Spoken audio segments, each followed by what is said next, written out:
কুণাল বাবুর মানসিকতাটা বরাবরই খুবই আমি কাউকে পার্সোনাল অ্যাটাক করতে চাই না, কিন্তু যেদিন একটি লাইভ টেলিভিশন প্রোগ্রামে উনি আমাকে বেহায়া নির্লজ্জ মহিলা বলেছিলেন, সেদিনকে বুঝতে পেরেছিলাম যে এই লোকটার আর যা কিছু থাকুক অন্তত মহিলাদের সম্মান বা মানুষকে সম্মান করার সেই ভদ্রতাটুকু নেই। আজকেও আপনাদের কাছে শুনলাম, আমি তো জানি না যে উনি চলে গেছেন, তাকে স্টেজে বসানো হয়েছে সেটা নিয়ে নাকি উনি আপত্তি করেছেন। এটা তো আমাদের বা আপনার মানে কুণাল বাবুর বিষয় নয়। আপনাদের দল এখন টুকরো টুকরো হয়ে গেছে, এই টুকরো টুকরোর মধ্যে যার কাছে সব থেকে বেশি আছে সেটা স্পিকার সাহেব তার মতো ডিসিশন নিয়েছেন যে কে লিডার অফ অপোজিশন হবেন, এবং সেই লিডার অফ অপোজিশন আজকে স্টেজে বসেছে। আমাদের তো 15 বছর কোনোদিন কোনো সরকারি অনুষ্ঠান, প্রশাসনিক বৈঠক, উৎসব কোথাও ডাকেননি। লজ্জা করে না কুণাল বাবু আপনার এই ধরনের অ্যাটিটিউড করতে?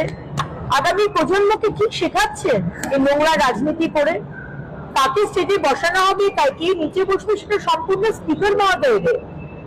আমরা দেখিয়ে দিয়েছি আমাদের মাননীয় মুখ্যমন্ত্রী একবার নয় বারবার দেখিয়েছেন যে কিভাবে উন্নয়নের কাজে আমরা সবাইকে পাশে চাই।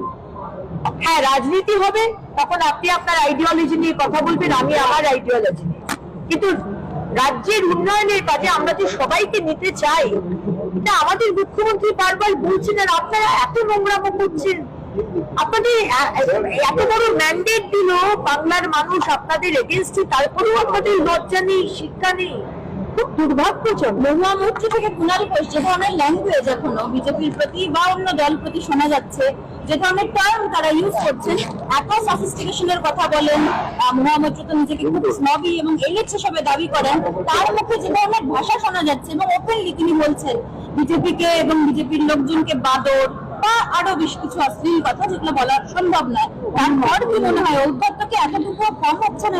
দেখুন, আজকে ঔদ্ধত্যের জন্য আজকে এই মহুয়া মৈত্রীর ভাষা বলুন, কুণাল বাবুর সাধারণ মানুষকে অপমান করা বলুন, অবজ্ঞা করা বলুন, বা অভিষেক ব্যানার্জির গাড়ির বনেটে উঠে বা গাড়ির বনেটের নিচে পকেটে হাত দিয়ে বিভিন্ন রকমের ভাষায় মানুষকে আক্রমণ করা বলুন, এই জন্যই তো আজকে আপনাদের এই দশা হয়েছে।